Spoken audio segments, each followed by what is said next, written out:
Hi price allot கர்த்தர் நாமத்துக்கு மகிமை உண்டாவதாக. இன்றைய வேத வசனம் 1 சாமுவேல் 17ஆம் அதிகாரம் 37 வசனம் நமக்கு இப்படியாக சொல்லப்படுகிறது. பின்னும் தாவீத் என்னை சிங்கத்து கைக்கும் கரடியின் கைக்கும் தப்பிவித்த கர்த்தர் இந்த பெலிஸ்தருடைய கைக்கும் தப்பி வைப்பார் என்றார். அப்பொழுது சவுல் தாவீத்தை பார்த்து, போ, கர்த்தர் உன்னோடு கூட இருப்பாராக என்றார். அதாவது பார்த்தீங்கன்னா, பெலிஸ்தன் இஸ்ரேல் ஜனத்துக்கு விரோதமாக யுத்தம் பண்ண வரான். அதாவது காத்தேன ஊரில் பிறந்த ஒரு கோலியாத்து ஒரு அரக்கன் இருக்கிறான். பயங்கரமான ஒரு வீரன். அவங்ககிட்ட யுத்தம் பண்ண யாராலும் முடியாது. அவன் இப்போ இஸ்ரேல் ஜனத்தை யுத்தம் பண்ண வரான். யுத்தம் பண்ண வரும்போது அவன் இஸ்ரேல் ஜனத்தை கேட்குறான், நீங்கள் என்கிட்ட யுத்தம் பண்ண சொல்லும்போது இஸ்ரேல் ஜனம் எல்லாம் அவனை கண்டு பயப்படுறாங்க. சவுல் அவனை கண்டு பயந்துருக்கிற சவுலோட ஜனங்கள் இஸ்ரேல் ஜனங்களை படைகளை பார்த்தீங்கன்னா பயந்து அவன்கிட்ட யுத்தம் பண்ண முடியும். ஏன்னா அவன் பார்த்தீங்கன்னா அவன் பயங்கரமான ஒரு எல்லாவற்றிலும் செய்கிறான், பலசாலி. அவன்கிட்ட யாரும் யுத்தம் பண்ண முடியாது.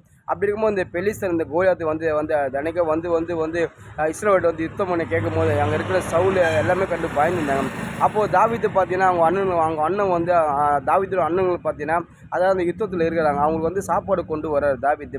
கொண்டு வரும்போது அப்புறம் அந்த பெலிஸ்தன் கோலியாத்தை பேசுகிறத பார்த்து தாவீது அவனை பார்த்து அவன் பார்த்தா தேவனை தூசிக்கிறான், இஸ்ரேல் ஜனம் தூசிக்கிறதை கண்டு தாவீது ரொம்ப கோவம் தாவீது சொல்கிறேன், நான் போய் யுத்தம் செய்கிறேன் அப்படி சொல்லும்போது அங்கே சவுல் அவனை கூப்பிட்டு, உனக்கு சண்டையே செய்ய தெரியாது, நீ யுத்த வீரனே கிடையாது, நீ ஒரு ஆடு மேய்க்கிறோம், நீ எப்படி போய் யுத்தம் செய்ய முடியும்? அப்போ தாவீது சொல்கிறார், அதாவது என் தேவன் என்னை இந்த சிங்கத்தை அடிக்க எனக்கு பலன் கொடுத்தாரு, கரடி அடிக்க பலன் கொடுத்தாரு, இந்த விருத சேதனம் விழா அந்த பெலிஸ்தன் எனக்கு ஏமாத்தினான், என் தேவன் இவனையும் வெளில எனக்கு பலன் கொடுப்பாரு, நான் யுத்தம் பண்ணுறேன்னு சொல்லும்போது அப்போ சவுல் சொல்கிறார், நீ போ, கர்த்தர் உன்னோடு கூட இருப்பார் சொல்லி அதுக்கப்புறம் தாவீது போகிறார். அதாவது கோலியாத்து பார்த்தீங்கன்னா அவன் மேலே அவன் தன்னம்பிக்கை வச்சுருந்தான், கான்ஃபிடன்ஸ் அவன் மேலே வச்சுருந்தான். ஆனால் தாவீது பார்த்தீங்கன்னா அவன் கர்த்தர் மேல் நம்பிக்கை வச்சுருந்தான். கர்த்தர் மேல் நம்பிக்கை வச்சு போய் கோலியாத்திட்ட யுத்தம் பண்ணுறான். கோலியாத்தை வீழ்த்துறான், ஜெயிக்கிறான். தாவீது ஒரு ஜெயம் பெற்ற வாழ்க்கையோடு திரும்பி வரான். அதாவது தாவீது பார்த்தீங்கன்னா நம்பிக்கை முழுவதும் கர்த்தர் மேலே வச்சுருந்தான், விசுவாசம் முழுவதும் கர்த்தர் மேலே வச்சுருந்தான். கர்த்தர் நிச்சயமாக இந்த பெலிஸ்தரை என்கிட்ட ஒப்பு கொடுப்பார் சொல்லி அவன் விசுவாசமாக இருந்தான். அந்த விசுவாசப்படி போகிறான், யுத்தம் பண்ணுறான், ஜெயிக்கிறான். இன்றைக்கி நம்மளோட வாழ்க்கையில் நம்மளுக்கு நம்ம ஆணுடைய பிள்ளையாக இருக்கும்போது கர்த்தர் நம்மளை ஒருபோதும் வெட்கப்படுத்த விட மாட்டார்.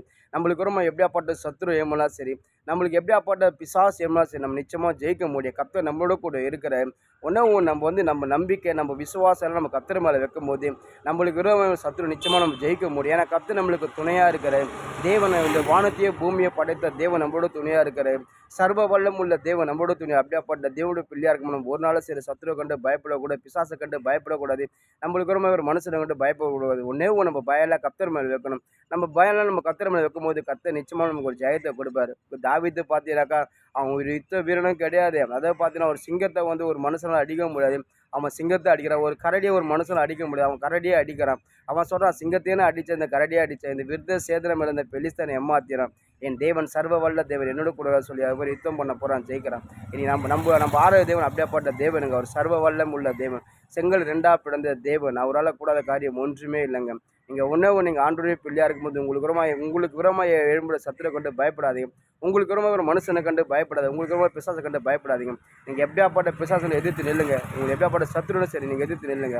அதாவது நீங்கள் ஜெபம் பண்ணுங்க, ஜபத்தில் எதிர்த்து நில்லுங்க. கர்த்தர் நிச்சயமாக உங்களுக்காக ஒரு வழக்காடி உங்களுக்கு யுத்தம் பண்ணி ஒரு ஜெயத்தை கொடுப்பாரு. ஆண்டவருடைய பிள்ளைகளை கர்த்தர் ஒருபோது வெட்கப்படுத்த விட மாட்டாருங்க. சவுல் அங்கே வெட்கப்படுத்தவில்லை, தாவீதை வெட்கப்படுத்தவில்லை, இஸ்ரவேல் ஜனத்தை அவங்க வெட்கப்படுத்தவில்லை, விடவே இல்லைங்க ஏசப்பா. அவங்களுக்கு துணையாக இருந்தார். ஆனால் அவங்க எல்லாம் ஆண்டவருடைய பிள்ளைங்க, கர்த்தர் அவங்களுக்கு துணையாக இருந்தார். நீங்களும் ஆண்டவருடைய பிள்ளையாக கர்த்தர் உங்களுக்கும் துணையாக இருப்பார். உங்களுக்கு எப்படியாப்பட்ட ஆயுதம் வாய்க்காது போகும். ஆமென்.